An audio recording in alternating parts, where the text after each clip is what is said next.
a time. Yeah, this is tea time. Yeah, making a difference.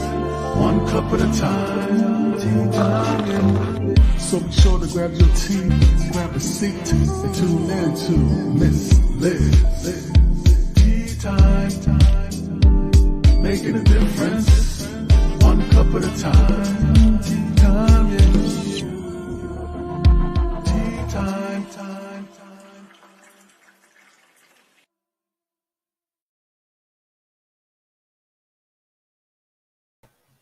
Well, welcome to everyone out there who is listening and watching today. Is a new tea time, and I am joined with an incredible man, Jeff Rasley, and he's going to sit and have tea with me, Miss Liz, and we're going to talk about a bunch of different things. We're going to bring some adventure to the table, some books, some nonprofits, and some good old laughter to the table because we all need that this time of year. So I'm going to continue with the disclaimer, and then we're going to bring Jeff in, and we're going to sit and we're going to share and spill some good tea today with each and every one of you out there. The disclaimer for Miss Liz's live tea time shows. I'm Miss Liz is going live on StreamYard.com. And before leaving a comment, please grant StreamYard the permission to use your name at StreamYard.com. Please be advised that the content brought forward for any tea time show hosted by myself, Miss Liz, is always brought forward in good faith, however, may bring forward dialogue and opinions that are not representative of my platform. The facts and information are perceived to be accurate at the given time of airing. All tea time guests and audience participation are responsible for using their good judgment in taking any action they may relate to this discussion. The content brought forward may include discussions of some where that may be emotionally at risk. It is significant to note that this show is engaging in discussion forums only to offer and inspire awareness and connection and is not providing therapeutical advice. If you have any questions about this disclaimer or the panelist discussion, you may freely contact me, Miss Liz, through my email at bookingmissliz@gmail.com. Moving forward, should you choose to voluntarily participate in this show in any aspect, I welcome you. Should you decide that this show is not made for you at this time, I respect that and we'll see you at a future show at a later date. Now I'm going to bring in Jeff. Welcome, Jeff. Hello, Liz. Good So to be with you. Jeff, I'm going to do something different today. I'm going to get you to introduce yourself. Because you have such an incredible bio. You have some incredible words that are in there that I probably would turn around and say it wrong. So I'm going to let you introduce yourself to my viewers and listeners today. Well, my name is Jeff Rasley, and I'm here in Indianapolis on a beautiful, warm day. I grew up in a small city, Goshen, Indiana, and went to college at University of Chicago, and I went to law school at Indiana University Law School, and I also graduated from Christian Theological Seminary. I practiced law for 30 years. I lead treks and mountaineering expeditions over in the Himalayas. I've written 13 books and many articles, a lot of them about adventure travel and combining that with kind of a spiritual connection. And I serve on a number of nonprofit boards, and I started a foundation over in Nepal called the Vasa Village Foundation, which works on infrastructure projects in the remote area of Nepal called Vasa. So how's that? Is that enough? There you go. Wow. See, and there's a lot more. So if you want his full bio, check out Miss Liz's Tea Times Making a Difference on my Facebook page. His full bio is there. Incredible bio. You have really, truly done a lot, Jeff. When I read your bio, I was like, wow, this is a man who has really made a difference. And I had put you as self-awareness. And the reason that I put you as self-awareness is when we were communicating back and forth, you had said something about, is this really all there is? And I really want to get into that, why you stated that. And why I believe that is one of your books as well, right? Yeah, that's kind of one of the themes of a book called "You Have to Get Lost Before You Can Be Found." There it is. That's the And one. yeah, and it sort of is a narrative with a number of kind of stories about my relationship with the country of Nepal, and the "Is this all there is?" Quote comes from I turned 40, was having what my wife accurately described as a midlife crisis, which is it's a very strange thing because life was wonderful. I had two boys that I loved being a father with, and coaching sports teams and all the things that went with that. I had a really nice law office, good practice, and it just seemed there was still something missing.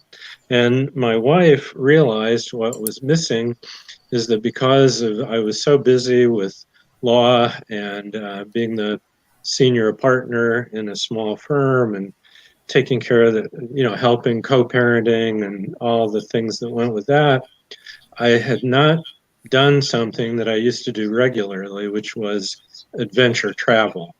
So I came home from the office one day, and my wife Alicia slapped this brochure down on the table in front of me and said, "Why don't you go do this?" And it was a brochure about trekking the Mount Everest Base Camp Trail over in Nepal. And so I like to say, she was telling me to cure my midlife crisis by go taking a hike. And In a on the nice way. yeah, and on the other side of the world. So that is, is this all there is? It should have, from sort of the standard inquiry about what you need for meaningful life. I had it all, but yet that spirit of adventure, that need to experience something new and different, that part of myself was not being fed, and Alicia recognized that. So that kind of is what kicks that book off. Well, and I think more husbands need to be told to go get a hike like that, right? Well, since I went back 14 times, You took a lot of hikes. she may have thought that maybe I took it a little further than what she had expected. You literally took those hikes. Yeah, I literally took those hikes. So took the what's generally considered the highest hike in the world. Base camp is about 18,000 feet elevation. So Wow. it was just such a wonderful experience, though. I love the majestic beauty of the Himalayas, having grown up here in the Midwest where we don't have mountains. And I also just really fell in love with the culture, the people that live up in the high Himalayas. Sir Edmund Hillary described them as the strongest and the kindest people in the world, and my experience was the same as his. So I just kept wanting to go back. Yeah, I know a few people from Nepal, and they're truly amazing. They're heart centered, and they want to see the best for a lot of people, right? Yeah, They're big on education too. So everything that you've done and that I've seen and what I've gotten in your bios and what we've shared over our time of communicating to one another is education is important to you. yeah. I mean, I've been teaching a class at Butler University about philanthropy off and on for almost 10 years now.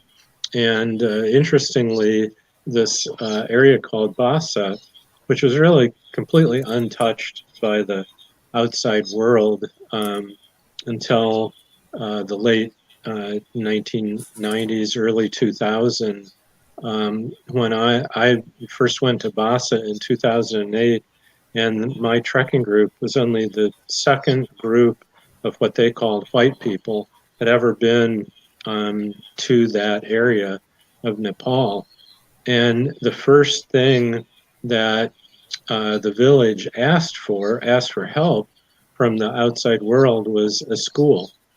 You had to hike for 2 hours to get to the nearest school, and so the village wanted to have its own school, and so that was the first project I worked on. And you've worked on multiple nonprofits. What is it about nonprofit organizations, Jeff? Well, they need help. Most nonprofits, since they can't have a business that actually makes a profit, they're often struggling for volunteers, struggling for money, and so they have needs. And I grew up in a culture and environment that I was taught as a child that if you can, you should give. And those of us who have been given plenty should give back. And I was given a good education, a good upbringing, and enough, drive, talent, intelligence, or the innate gifts that I don't have. I can't claim any responsibility for. I just got them.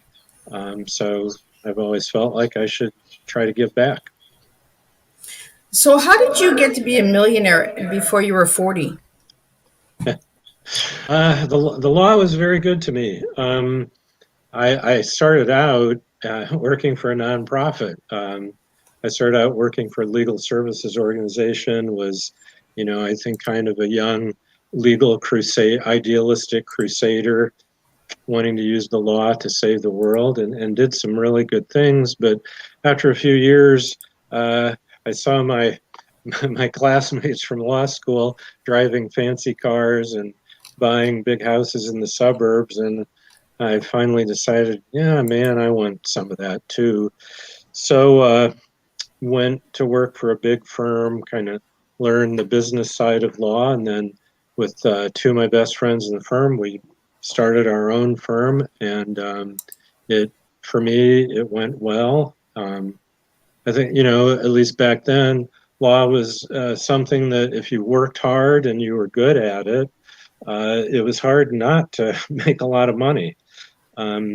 So, I worked hard and I was pretty good at it. Well, exactly, because it shows you're good. Like just seeing what you've given me and what you've shared with me, you're a real determined person, and you get the job done, you get the results, and that. So, out of all of the foundations that you worked on and are a part of, what is your favorite one? Well, my favorite one is the one that I started, which is the Vasa Village Foundation. It's, we started with nothing.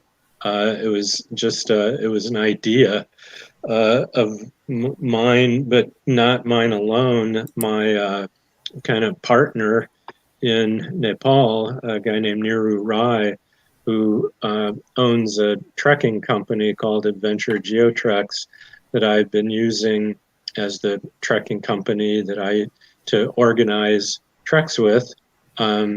He's from Vasa Village, and he had started with the help of another foundation, the school there, and it only had 3 grades. And so after I met Niru and a bunch of guys from Vasa, because they work as the porters and the guides and the cooks, the crew for our expedition, they asked me if I could raise $5,000, and with $5,000 they could add a 4th and a 5th grade to the school. They could, extend the school, pay 2 more teachers salaries, and so I thought, $5,000 to give these village kids, these beautiful children, 2 more years of education and provide jobs for 2 teachers.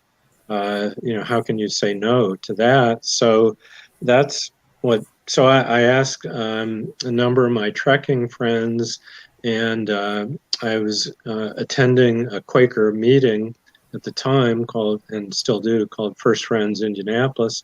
Asked if it wanted to help, and we very quickly, easily raised $6,000.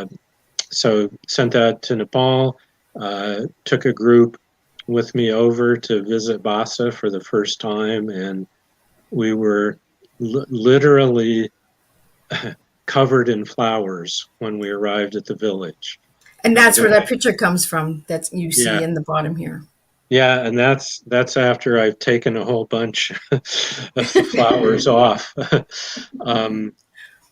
But yeah, so every time I've been to the village, and I've been there 5 times now, the way we are greeted is all the villagers line up under this arch made of flowers, and then they put one lei, a wreath or necklace of flowers on you. Every single member of the village does that.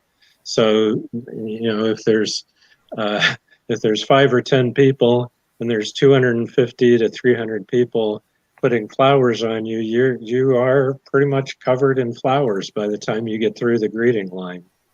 I always wanted to ask you about that picture when you sent it to me. I was like, what are all these flowers for? I always thought of Hawaii because they do that in Hawaii too, right? Yeah, exactly. I mean, it's really interesting because I've written about other indigenous cultures, particularly in the South Pacific Islands, and also the Sioux Nation here in the U.S. And there's a lot of similarities between indigenous cultures that are on completely opposite sides of the world. The sort of the animism, the spirituality of God or divinity being everywhere, and nature.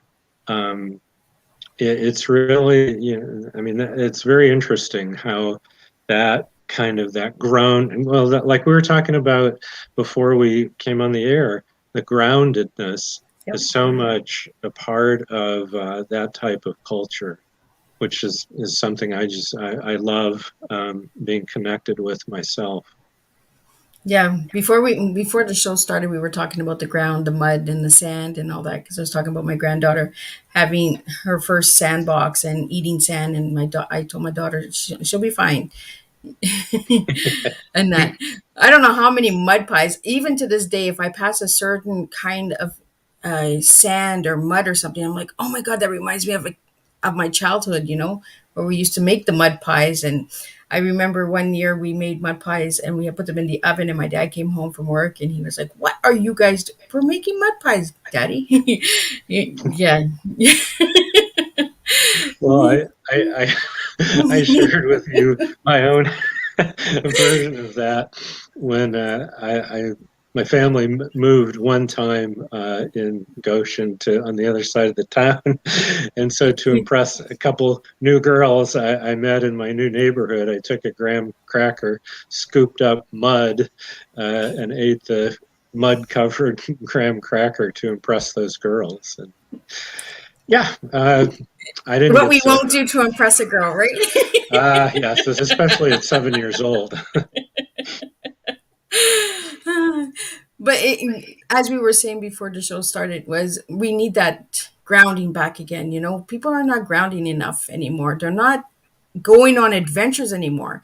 And here you have gone to the Himalayan mountains 14 times. Like, the experience must be different each and every time. That's why you keep returning, I'm sure.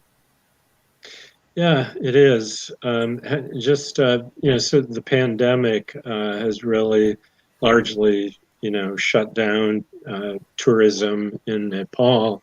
But just this morning, I got an email with some pictures from a guy that with my partner Niru that we organized a trek just for him. I mean, he's one of the few who've been bold enough to go this early. Although I have two other groups that are going in October finally, but and he, the same thing. He'd never been there before, but his email was just flowing with joy of the experience that he had, and he raved about the kindness of his Sirdar. That's the chief guide, our friend Booty Rai, who is from Vasa, and how he just felt, he felt safe the whole time, even though he'd never been in mountains this high, and it's a real adventure, but because the crew is just so good at looking after our people. I mean, he just had a wonderful experience. So I'm really looking forward to helping more people to be able to have those kind of experiences once again, because it's been on hold for 3 years now. Oh, wow. So in order to go to these expeditions, do you have to have like professional guides, or do you have to have like a year planning ahead of time? Like, how does it work to go to climb the mountains? Yeah, well, there's a number of companies based in the U.S., but I've for a long time been recommending people just connect directly with if you want to go to the Nepal Himalayas with a company based in Kathmandu in Nepal. It'll save you a lot of money because the American companies will pay an American guide far more than local guides in Nepal get paid. Plus, they have to pay all of his or her expenses to fly over, which is expensive. And so and then what you discover, because the first two times I went over there, I went through an American company. What I discovered is the American guide has a Nepali guide, and all the crew are Nepali, and the Nepali guide, the Sirdar, is doing everything. And it's kind of like, after a while you're scratching your head and say, why am I paying this American guy where all he's doing is trying to be He's getting kind a of, free trip. yeah, and it's like, okay, well, we're having fun dinner conversations, but really, I'm really much more interested in hearing what the Nepali guys have to say than you. And so what I do is I help Americans to plan out a trek or a mountaineering expedition, and then connect them with Adventure GeoTreks, who Nero Rai owns that, and is staffed almost primarily by guys from Vasa. And they take care of everything, and if I go, then I'm just another member of the group. I mean, I obviously have a lot more experience and can add some color maybe to the conversations, but these Nepali Sirdars are like supermen. These guys will speak to at least some level all of the major European languages, Oh, obviously wow. English. I mean, they'll speak 7, 8 languages. They speak multiple local dialects because every area of Nepal has its own ethnic tribal language. And they're super strong, have amazing endurance, and they have just the sweetest personalities you can imagine. So it's just delightful spending time with them, and that's the kind of response I got in the email from my friend Paul, who just got back. So it's very rare for somebody not to have an incredible experience trekking in the Himalayas, as long as you get connected with a good trekking company. So how long does it take to climb that mountain? Well, okay, so people tend to think of Mount Everest as the only mountain. I have never climbed Mount Everest, and I never will. And 90% of the people who are trying to climb Mount Everest have no business doing it. It's the highest mountain in the world. It should be reserved for elite mountaineers, but unfortunately, most of the people trying to climb it are rich Americans and Europeans because it's a big ego thing to them, and most of them fail. For only one of 10 people who try to summit. For every 100 people that attempt to summit, somebody dies. Wow. Thousands of people have died on Mount Everest because there's way too many people climbing it, and people who are not trained properly don't have the skill.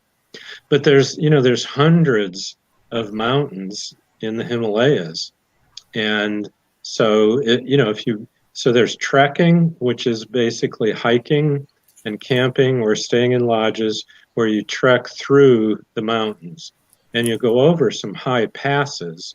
But the difference between trekking and mountain climbing is unless you fall, you shouldn't have to use your hands on a trek. It's all Okay. hiking.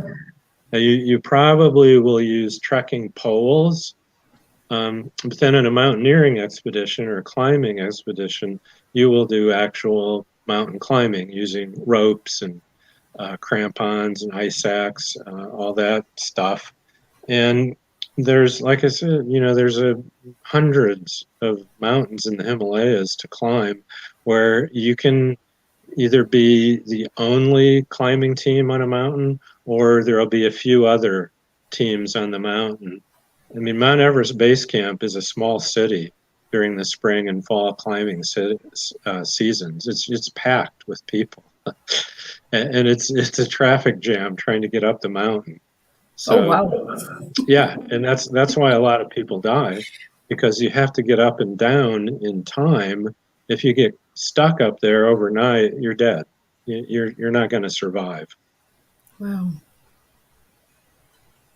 I like that you're giving that education as well, right? Because a lot of people just think, oh, well, I'm going to go mountain climbing without understanding that you do need to have some knowledge of how to do it, right? Because, like you said, Mount Everest, like I've heard some really stories where people just don't make it. Like, why are they even climbing that? Like, and it's like you said, an ego boost, like I did this, I climbed, and some of them it's a personal goal or a challenge, but they don't have the experience or the expertise to do it or get the right resources. Like you said, like you hire somebody from from American, but the Nepal guy is doing everything, so we really need to start educating ourselves and understanding that certain people can do things and other people just want to do them without understanding that they can't do it, you know now I want to get into a little bit more, Jeff, about your books. You have 13 incredible books and you have a bunch of articles.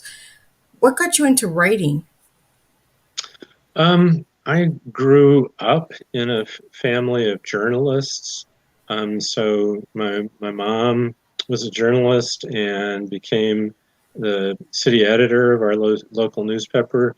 My step grandfather was the editor in chief. My stepfather became the editor, and so I, kind of all my childhood, newspaper journalism was a big part of my life. And then my wife was a novelist. She published her first novel when she was 21, became an English professor. And so, I've been surrounded by other. My brother is the editor of a political newsletter, so that was part of it, and I eventually became addicted to it. I kind of laughingly say I have two addictions: exercise and writing. If I go through a day where I haven't exercised or I haven't written something, I just don't feel right. And so almost 7 days a week. Every week I write something, and I exercise to some extent. So, Well, it's yeah, just, and you were busy. You were busy before tea time. Like you had cut the grass, and done some pickleball. That's what you had said, pickleball. And I wanted to get into that pickleball because I don't know what pickleball is. And for all the listeners and viewers that are watching now or watching the replay later, what is pickleball? well, it's a very fun game, and it's played mostly by old farts like me. It's, it's, That's why I don't know what it is. yeah, yeah, you're way too young for it, Liz.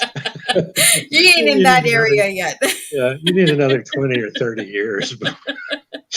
I'm But almost going to be 50. So, well, you're getting close. oh, getting close. Okay, that's good. Um, but it really is. It's played mostly by retired folks. It's on kind of a downsized tennis court with a net. It's played with a wiffle ball and with paddles that are sort of like oversized ping pong paddles. Oh, So the court is smaller than tennis, so you don't run as much as tennis. The paddle is smaller, so it doesn't put as much stress on your shoulder and elbow. And the game is really kind of designed to be sort of like an easy an easier game of tennis. It's a lot like tennis, the rules are. And it is mostly played by older people, but it's the fastest growing sport in the world. oh, Um, yeah, here in Indianapolis, when I was introduced to the game, I'd never heard of it. And when I was introduced to the game 3 or 4 years ago, um, I I went to this group and I looked around and wow, I'm one of the youngest people here, which so see, having I could start learning it. yeah. So having played in tennis and volleyball and basketball leagues for years, where I was getting older and older, and then I'm looking around, oh my God, I'm the oldest guy on this volleyball team or the oldest guy in this tennis league. It was kind of delightful to get introduced to a sport where I'm not so old. Um, but so it's an easy sport to pick up for people that have played racket sports before. And if you're, it's good eye-hand coordination, kind of rhythm, coordination, and you pick it up very easily. So it's like tennis and ping pong. Yeah, uh-huh. So a mix of both. It is, yeah. It's sort of like you playing tennis on a smaller court with a ping pong paddle, but with a wiffle ball. With a wiffle ball. Yeah. So what does this ball look like? Like, is it like a bigger version of a pinball? I'm guessing. Well, it's the same size as a tennis ball, only it has holes in it and it's made of hard plastic. Oh, And so it's a lot lighter than a tennis ball. And so when you see a lot of people who play tennis for a long time develop tennis elbow, which I did. And eventually you get tendonitis in your elbow because when you hit the ball hard, it puts a lot of stress on the tendons and ligaments in your elbow. And so, whereas hitting a wiffle ball, because the ball is so much lighter and you're using a paddle, which is so much lighter, it puts very little stress on the elbow. So that's why it's easier on older elbows. wow. I'm going to have to try pickleball. I'll be the youngest one on the court. No doubt. I have just never heard of it. When I seen that, I was like, pickleball. What is that? Like somebody chasing a pickle with a ball? Like it wasn't even anything I would. Yes, we hold pickles and whack balls with our pickles. Okay, now don't go there because that could definitely go downstream. Um, but but so the last book I wrote was a novel centered around a pickleball group, but it's a international spy murder mystery, CIA, Al Qaeda terrorists. It has all this other stuff involved, this kind of international conspiracy that these pickleball players in Ohio somehow get sucked into. And I wrote that because it's a little unusual or a little different than the sort of writing I normally do. But, Mark Twain had the famous advice to writers is write what you know. Yep. Well, for the last 2.5 years, because of the pandemic, I've been playing a lot of pickleball. And so it's like, I've really gotten to know this game well, because all these other activities I normally do, I haven't done for 2.5, 3 years now. And so I decided I wanted to write something about pickleball, but I didn't want to just write about pickleball. So I, created this conspiracy, spy, murder mystery novel. But the guy who's the protagonist is just learning how to play pickleball. So through the first part of the book, because he's learning how to play, it also teaches the reader how to play the game. Oh, well, that's pretty cool. And I like the mystery of it, right? It's almost like mystery stories, unsolved mysteries or something. No, unsolved mysteries is another thing. I'm thinking of a show in the 80s here. Yeah, now you're dating yourself there. I know, right? Okay, maybe you are old enough to play pickleball. I told you I'm almost going to be 50. I'm going to be 48 on the 17th, so I'm getting there. No, I like the older stuff. I love the black and white movies and that. And there was a show where they had a murder mystery. Who killed that person, right? And they had like a storyline to it. So similar to that is what you did with that story, right? Yeah, I'd written a legal thriller before, which was a lot of fun to write because it was based on an actual case I had.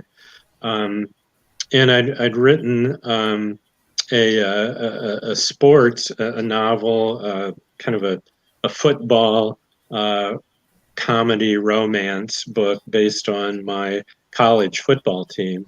So, trying to integrate a sport into a novel was something I've done before, but I not pickleball. Well, I'm gonna have to look more into this pickleball because now you got my curiosity. Like I'm just like, I gotta check this out. Maybe I'll be the youngest one. Maybe I don't even know if there's pickleball in Cornwall. I'll have to see if there is. I'll bet there is. Well, you said it's the fastest growing sport out there, right? So it is. So and that's. I'm going to do some research. I'm going to check it out. I'm going to say I was encouraged to come check out pickleball because of Jeff. Good. And tell him to read my book. There you go. So how can people get your books? Because you have 13 books out, right? Yeah, I have a website, which is my full name, Jeffrey, Jeffrey, Rasley, Rasley. And then I have a page on Amazon, an author page, and they can Google my name or go to Amazon and input my name and you'll find my books. That's or go to my website. That's the easiest way. Yeah, and the website is up here for anybody who's watching the show. For anybody who's listening to the audio on the audio platforms, it is all in the description. Everything that Jeff has given me will be in the description, so you are able to reach out and contact Jeff as well. So before we wrap up your tea time, we're getting close to the end. We have a few minutes left. What is your tea, Jeff? And we laughed about this before we went on the air because I wrote you a couple of days ago. You warned me, and I said, "Okay, I've got one, but I'm not sure I'll be able to remember it." But I do. So TEA, it's T. Wow, I almost forgot. I should have bet. I knew I should have bet. You jinxed me. Or I jinxed myself. I did. I waited long enough to see if you would remember.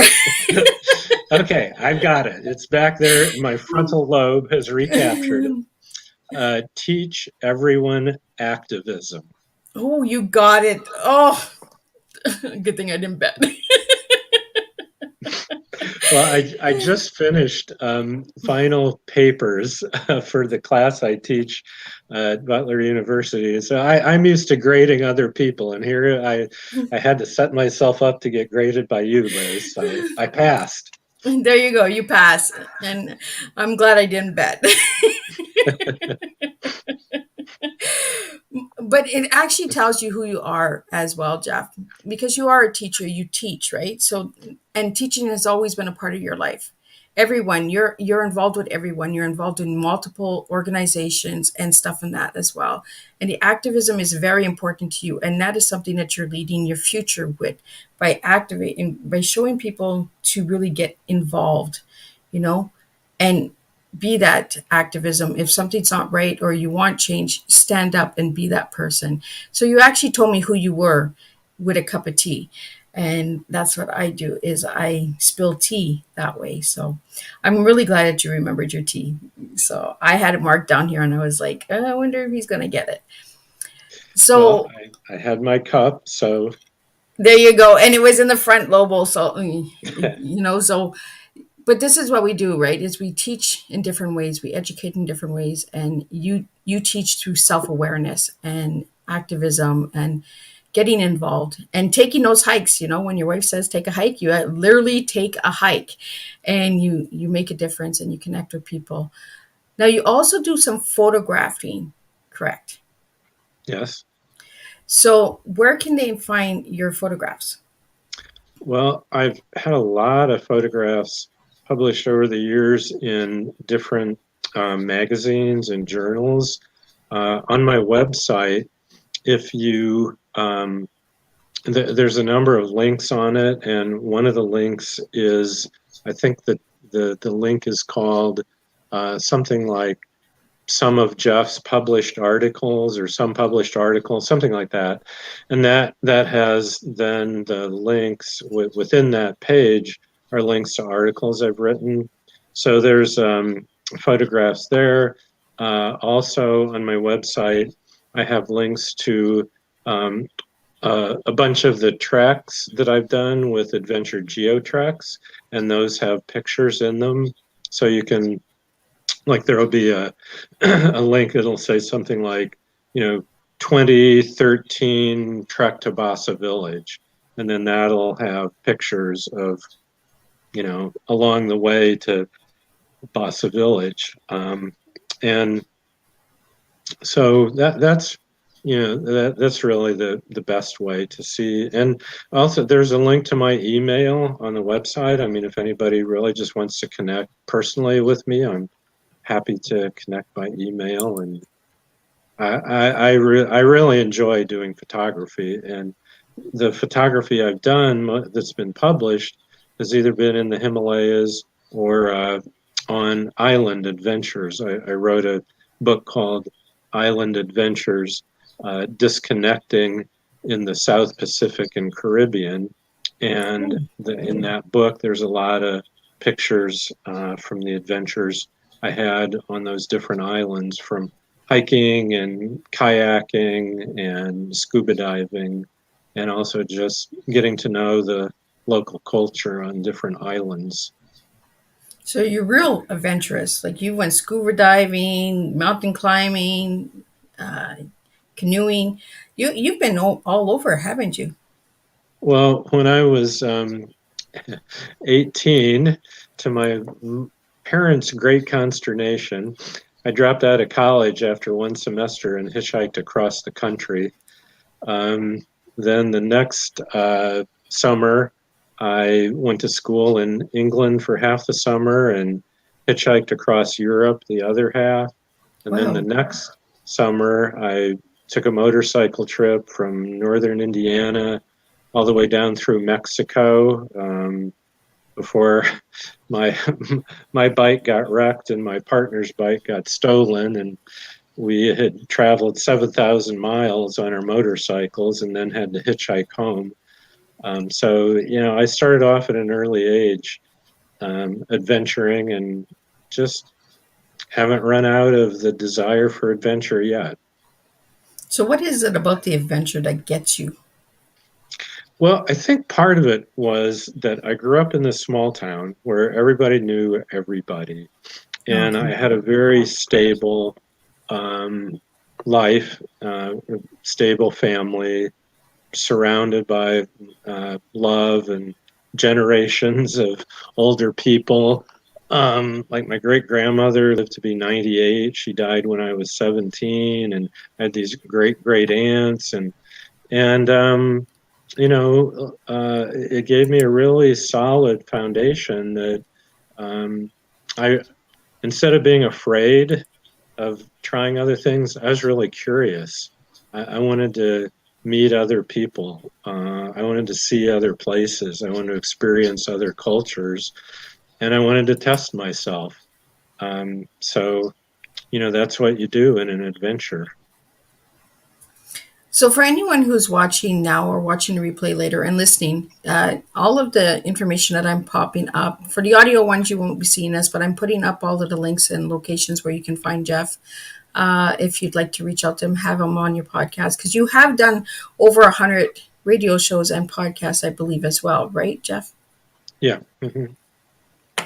So if anybody is interested in having you as a guest, how could they reach you? Through the website? Yeah, through the website, because like I said, there's a link to my email. So, yeah. Always like to meet new people. And you're such a hoot. Like, I learned how to play pickleball. Well, not play it, but understand it.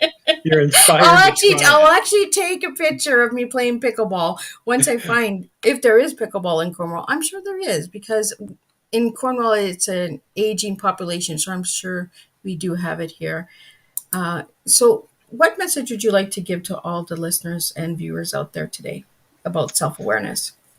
Well, so I said my T would be teach everyone activism. I guess what I would hope is that everyone learn activism, that, learn what turns you on, but that turns you on in a way that connects you with other people, that connects you with nature, and, give back to the natural world by conserving it, and give back to people who are less fortunate than you through philanthropy and nonprofits and experience. And don't do it as sort of a martyr doormat. Do it in a way that fulfills you, and that you get enthusiastic about, and that feels like an adventure. Well, the passion, right? If you're doing it just because you can, then you're not really doing it for the right reasons. I tell that to my kids all the time. Do it because you want to, not because you feel you have to, or because you want to just have that as a checklist. Like the bucket list. I did this, but did you really fulfill you? Did it actually give you a lesson? Did it actually bless you? Did you actually bless somebody else by doing this? You have done so much with the nonprofits, Jeff. So what nonprofit is the one that you're the most engaged in? I know you mentioned the Vasa, but there's other ones in your area in Indiana, right, that you're a part of? Yeah. Well, the two others that are most important to me, one is called Scientech Foundation, and I'm on the board of that foundation, and we give away over $200,000 every year to educational programs that have an emphasis on STEM, and we give to programs that will bring girls into STEM at an early age, because that's been kind of a deficit area, but also for kids of all different ages from preschool up through college. And then the other one is the Indianapolis Peace and Justice Center, which is it used to be an activist organization in terms of political involvement, but as the members have aged, it's turned into primarily an educational center. We do programs on issues of importance, like we do programs on proper safety of guns. We do programs on fighting racism, racial justice.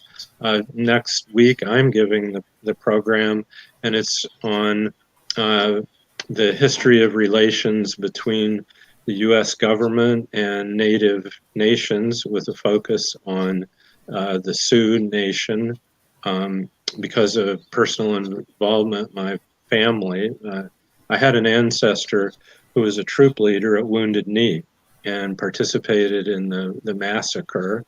And so I've made a pilgrimage to Wounded Knee, learned a lot about that, and wrote a book about it. So I'm going to do a program that's just kind of tells the story of my ancestor, but also goes through the way, basically the genocide that the U.S. government committed against many native tribes, and the progress that has actually been made through the Biden administration, who has given $32.2 billion, the largest amount of money ever allocated by the U.S. government for Native communities. Wow. So you mentioned the word STEM. What does STEM stand for?